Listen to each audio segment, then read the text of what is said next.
ቃዲስ ትልቅ ስህተት ሰራ። ለኤቢ ያልሆነ ነገር ነገራት። ከኔ ጋር ሪሌሽንሽፕ መጀመር ትፈልጋለች ዳጣ። በአንቺ ትቀናለች መሰለ የጻፈችውንም ቴክስት እልክልሻለሁ ሲላት ውሸታም ብትለው የጻፈችውን ቴክስት ካላመንሽ ታየዋለሽ ቢላት ስትል ማመን አቃታት። በዚህም የተነሳ ኤቢ በንዴትና በስሜት ዳጣን አንገቷን ሴት አደረገቻት። እኔ የምፈልገውን ሁሉ እየቀማሽኝ ነው ናታን የኔ እንደነበረ መተሽ ቀማሽኝ። አሁን ደግሞ የሚወደኝና ሰው የሚያከብረው ቃዲስ አሁን ደግሞ ከሱ ምን ፈልገሽ ነው በማለት ወደ ዳጣ ጋ ነው ያመራቸው። በጣም ይገርማል። ቃዲስ እንግዲህ እያስመሰለ ያለ ነው ከመጀመሪያውም ጀምሮ እሷን ለመጠበቅ የወሰደችበት እርምጃ ነገር ግን ለዳጣ ክፉኛ ደርሶባታል። አቶ ደረጀ ሕክምና ተደረገለት። ሕክምና ቢደረግለትም ግን አፉ መናገር የማይችል መሆኑ ጸጥ ያለ መሆኑ በጣም ያሳዝናል። ይህን ያየችው ወይዘሮ ማርቴም ልቧ ተሰብሯል። በፍጹም ይቅርታ ብታደርጊለትም እኮ ይሻለዋል ጭንቀቱም ሁሉም ቢላትም ናታን በፍጹም ይህንን አላደርገውም መቼ መቶ ዝቢተኛ ቢላት እኔ መቼ ከለከልኩት መኝታው ያለሱ ቤቱ በረዶ ነው መቶ ይተኛ ሽማግሌዎችንም ሰብስበን ነገ ንብረታችንን እንካፈላለን የሰላምም ልጅ የእሱንም ልጅ የራሱ ደም ስለሆነ የእሱንም ንብረት ይሰብበት በማለት ይሄን ቃል ሰጠችው። ሁለቱም እየተላቀሱ ሊደማመጡም ቢችሉ ሁለቱም በጸጥታ ላይ ነበሩ። ሰላም ጤና ይስጥልን ውድና የተከበራችሁ የቻናሌ ቤተሰቦች እንኳን ወደ ቻናል በሰላም መጣችሁ። ዳጣ የተሰኘው ተከታታይ ድራማ እንደቀጠለ ነው። በባለፈው ፓርት እንግዲህ አቶ ደረጀ መኪና ተመቶ በጣም ጉዳት ደርሶበት ነበረ። ጭንቅላቱን እንግዲህ በዛን ሰዓት ጠጥቶ በሚሄድ ሰዓት ወጣቱ በመንገድ ላይ ሲሄድ ገይቶት ነበር። በስካር መንፈስ ላይ ስላለም ብዙም አልተሰማው። ደህና ነኝ ምንም አልሆንኩኝ እያለ ነበረ ሲለው የነበረው። ልጁም እንግዲህ መንገዱን አስይዞት ነበር የሄደው። እናም በመጨረሻ ማርቲ እንግዲህ በጣም ታሞ እዛው ላይ ስለነበረ እነ ዳጣምና ኤቢም በጣም በጭንቀት ነበሩ። እናም ኤቢ ሰላምን ለመክሰስ ወስናለች። ምክንያቱም አባቴን ደፍራው ነውና እንደወልድ ሰክሮ እንዳለ ነው ከሱ ጋር የተኛቸው። ስለዚህ ቤተሰቡን መበተንና በቤተሰቦች ላይ ያደረሰችበት ጫና ስለሆነ ክሴን እቀጥላለሁ ስትል ነበር። እንግዲህ ወረቀት ፋይሏን ይዛ ሄዳ ለሰላም እየሰጠቻት፣ ሰላምንም ስትሰጣት ሰላም ጋር ሄዳ ስታናግራት ማለት አንቺ እንደው ከህፃንነትሽ ጀምሮ ይሄ እንትንነትሽ እምቢተኝነትሽ አይለቅሽም ማለት ነው ብትላትም አዎ ይሄ ምንም የሚለቀኝ አይደለም፣ ይሄ እውነትና እውነት የማደርገው ነው። ስለዚህ እንኪ ብላ የክስ ወረቀት ሰጥታት ነበር የሄደችው። እኔ ልከሽኝ የማታውቂው ነገር ውስጥ ባገቢ ጥሩ ነው በማለት ነበር። ምክንያቱም እዚህ ላይ ሰላም ያው እንግዲህ ይህን ነገር ሁለተኛ እሷ መጀመሪያ ላይ ይህን ነገር ፈቅደው ዳጣም ቢወልዱ አቶ ደረጃ ያንንም በስካር ውስጥም ሆኖ ቢሆን እንደሚወዳትም ቢሆን ከእሷ ጋር ድሯል በራሱ ፈቃደኝነት። ነገር ግን አሁን ላይ አቶ ደረጀ ህፃኑን ይሄኛውን የወለደው እሱ እንደተኛና እንደሰከረ ነበረ። ዳጣን ስለጣሉባት በዳጣ ምትክ መውለድ አለብኝ ልጅን ጥለዋታል፣ ስለዚህ ብላ የሄደችው። ግን ይሄ ነገር ደግሞ እሷ ላይ አሁን ላይ ችግር አምጥቶባታል ማለት ነው። አቶ ደረጀ እንግዲህ ከቤት እንደወጣ የሚውለውን ራሱን የሚደብቀው ከመጠጥ ጋር ቢሆንም አሁን ላይ በህመም ላይ ይገኛል። ሁሉም ነገር ራሱን ስቷል። ይህንን ያየችው እንግዲህ ኤቢም ሁሉም ይቅርታ ተደፍቶ ይቅርታ ሂድና ጠይቃት ቢሉትም ያው ወይዘሮ ማርቲም እንግዲህ ልቧ ስለተሰበረ በፍጹም ብላለች። አስባችሁታል? የዳጣም ብታቅ ደግሞ በጣም ትልቅ ችግር ነው ማለት ነው። እናም በዚህ የተነሳ እሷም ይቅርታ ልታደርግ አልቻለችም። እናም እንግዲህ ኤቢ አሁን ላይ ክሱን መስርቻለሁ፣ ስለዚህ አንቺም ሂደሽ ከሰላም ጋር እንትን ያለችውን የወለደችውን ሂደሽ ትመሰክሪያለሽ ስትላት እንዴ ሰላም ላይ ልመሰክር ስትል ነበር ዳጣ። አዎ ምን ነው አባታችን እንትን አላለችም እንዴ? እንዴት ነው እንትን የምትይው ስትላትም ትደነግጣለች። ኤቢ ማለት ነው ማነች ዳጣ። አይ አዎ ድብን አድርጌ ነው የምመሰክረው በማለት እንግዲህ ሲጨንቃት መልስ ትሰጣለች ማለት ነው ዳጣ ማነች ዳጣ። እናም በዚህ የተነሳ አሁን ላይ ዳጣ ያለችበት ሁኔታ በጣም ጭንቀት ውስጥ፣ ምክንያቱም እናቷ ላይ እንዴት እንደምመሰክር ግን እኮ በዚህ አባታችን ቢታረቅ ጥሩ ነው እንጂ እንዲታረቁ እሷም ደግሞ ደፍሮኝ ነው ብትልም ትችላለች እኮ እያለቻት ነበረ። እሱን አትልም፣ አምናለች፣ ራሷ ጠይቂያት አምናለች። አዎ ስህተቷን አምናለች በማለት ይሄንን ነግራታለች። ስለዚህ 5 አመት ትታሰራለች፣ ይሄንን ያደረገች ደግሞ እስከ 5 አመት ትታሰራለች ስትል ይሄን መልስ ሰጥታለች ማለት ነው። እና በዚህ የተነሳ እንግዲህ ኤቢ ክሴን እቀጥላለሁ ብላለች። ወደ ሰላምዬ ጋር ብትደውልም እንግዲህ ዳጣ ቀረሽ እኮ ምንድን ነው አንቺ ማትመጪው ለምንድን ነው በማለት ነበረ ስትላት የነበረው። እንግዲህ ነይና የምነግርሽም አለኝ። ምንድን ነው የምትነግሪ? ቤቱ እየታመሰ ልጁስ እንዴት ነው አቡሽ? በሱ የተነሳ መሰለኝ ቤቱ እኮ እየታመሰ ነው እያለቻት፣ ታዲያ የሚታመሳ ነይ ቶሎ እያለቻት ነበረ። እንግዲህ ሰላምም እንዴ አባዬ ያለበትን አታውቂም እንዴ? እማዬስ ብትሆን አታሳዝንሽም እያለች ነበረ። ታሳዝነኛለች ግን በቃ እንደ ሆኗል እያለች እንግዲህ ሰላምም ይሄንን ሀሳብ እየሰጠኝ ነበረ።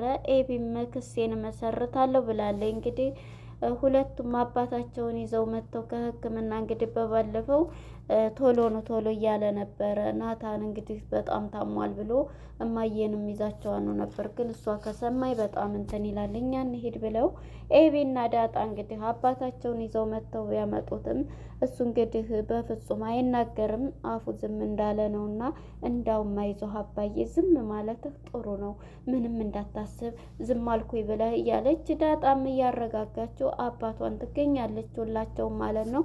አስተኝተውት እንግዲህ አባዬ ምንድን ነው የማትናገረው? ድምፅህን ይዞህ ነው እዚህ ጋ ጉሮሮህን አሞህ ነው እያለች ነው ውሃ ሞኛው ማለት ነው።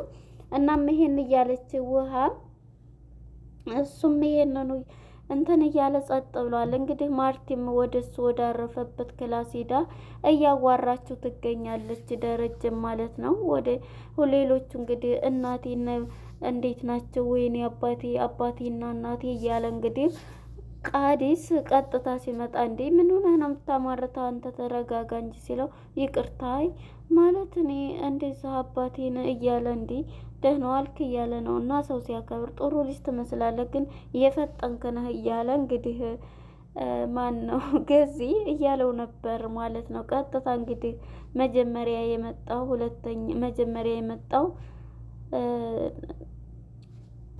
አርጁ ነበር።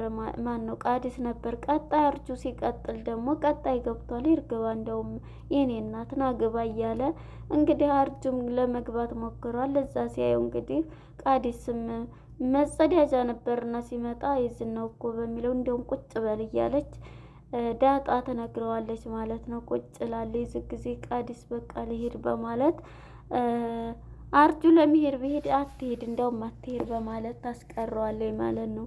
እንግዲህ ቁጭ ብሎ ውሃ ጠማኝ ብላ እንግዲህ ቁጭ ብላ ነበርና ዳጥ ማነች ኤቢ በዚህ የተነሳ እኔ ላምጣልሽ ብሎ ተነስቶ ሊሄድ ሲል ሄዶ ይሄዳል። ይሄኛውም ደግሞ ሂድ እናንተ ደግሞ ከዛ አምጣ በዛ ጋር በኩል ውሃ አለልህ ትለዋለች ማለት ነው። የዚህ ጊዜ ተነስቶ እንግዲህ አርጁ ማለት ነው እሱ ቀድሞ ያመጣላት እና እሱ ደግሞ ቀምታርጎ ለእሷ እንዳይሰጥ ጥጥት ያደርገዋል ቃዲስ ማለት ነው። ኤቢ የምንዝናናባቸው በማለት ነበረ ዳጣ ማለት ነው። እናም በመጨረሻ እንግዲህ ብዙ ነገር ሊለያዩ ነው ማለት ነው። እናትና አባቴ ሊለያዩ ንብረትም ሊካፈሉ ሲል አሁን መጣህልኝ ስትለው ልትቀዳውና ለንብረት ብሎ እሷን እንዳፈቀራት ሊያደርግ ነው ብላ ዳጣ ስለምታስብ እሱን እንትን ለማለት ነው። እና በተረፈ ደህና ነህ እያለችው ደህና ነኝ እያለ አንተንማ እይዝሃለሁ እያለኝ ነበር። እንግዲህ በባለፈው ጊዜ ምጥንንም የሆነ ነገር እጇን ይዞ እንትን ብሏት ይቅርታ ብሏታል እና ግን የሆነ ነገር ብሏታል አልናገርም ብላለች ማለት ነው። ምጥንን ይቅርታ ቢላትም የሆነ ነገር ብሏታል። ስለዚህ ምንድን ነው ያለሽ ንገሪ ብትላት ዳጣም በፍጹም አልነግርሽም ስትላን ነበር። እንግዲህ ማን ነው ቃዲስ አሁን ላይ ያለበት ሁኔታ ከኤቢ ጋራ እንግዲህ የቀለበት የፕሮሚስ ቀለበታቸውን ሊገዙ ነገ እንድመጭ ሲላት ከሰላም ጋር ደርሼ ስመጣ ነው፣ ምክንያቱም ክሱን ነገ ጨርሼ ስመጣ ነው አንተ ጋር የምመጣው እያለችው እንዳትቆይ ሲላት፣ እሺ ችግር የለም እረዳሻለሁ እኮ ኤብዬ ያላት ነበረ። አውቃለሁኝ አመሰግናለሁ ስትለው እንግዲህ ግን አንድ ነገር የምነግርሽ አለኝ እያላ፣ ምንድን ነው የምነግረኝ? ዳጣ እንደ እህቴ ነው ማይሽ እያለች ነው። ምንሽ ናገን ማለት ምን አደረገች ስትለው እንግዲህ ዳጣ በጣም ነው እንትን የምትለኝ ማለት ትፈልገኛለች፣ ከኔ ጋራ ሪሌሽን መጀመር ትፈልጋለች። የምጽፈው ውሸትህን ነው ስትለው ኤቢዬ ሙች አሁኔ ማለት በኋላ በትዳራችን ውስጥ ችግር እንዳይመጣ ብዬ ነው ይሄንን ያልኩሽ ቀድሜ የነገርኩሽ እንጂ ችግር የለውም በማለት አትልም። ይሄንን እሱ አታደርግም ስትለው ውሸታም ስትለው እውነቴን ነው እምቢ ካልሽ ደግሞ ማን ነው ካላመንሽ ስንገናኝ ቴክስቱንም ማሳይሻለሁ የምትጽፍልኝን ላገኝህ እንዳገኝህ እያለችኝ ነው እያለ እንግዲህ በባለፈው ባል የለም ስትለው ቁጥር ስጭኝ አገናኝሻለሁኝ ብሎ እንዳንተ አይነት ብለው እንግዲህ ቁጥር ሰጥታው ነበረ። እናም እንግዲህ ቃድስ እያስመሰለ ይመስላልም ይህንንም ደግሞ ዳጣ የተጠጋጋችውን ለሱ ሊነግራት ወስኗል ማለት ነው። እንግዲህ ቃዲስ ያለው ሁኔታ እውነት ኤቢን የፈለጋትም ለንብረት ነው ማለት ነው። እውነተኛ አፍቃሪዋ ደግሞ አርጁን ሊሆን ነው ማለት ነው። እናም እንግዲህ በዚህ የተነሳ አሁን ላይ ያለበት አርጁ ማለት ነው ይቅርታ ብሎ እንግዲህ ኤቢ ቻው ብሎ ተነስቶ ይሄዳል ማለት ነው። እራሱ ማነች ኤቢ ተደናግጣለች። አንደኛ አርጁም ጋር፣ ሁለተኛ ይሄኛውን ልጅ ደግሞ ልታገባ ነው ግን ያስቸግርሻል እንዴ ምናምን ቢላትም አይ እሱ እኮ ያንን ትቷል እንደ በፊቱ እንትን አይልም ሊጠይቅ ነው የመጣው በማለት ነበር የነገሬውና የዳጣን ነገር ነግረዋለኝ ማለት ነው። እንግዲህ ነግሯታል። ዳጣም ኤቢም ወደ ዳጣ ጋፍጥጣ እየሄደች ነበረ የነበረው። እንግዲህ እዛ ሄዳ ምንድን ነው የምትለው?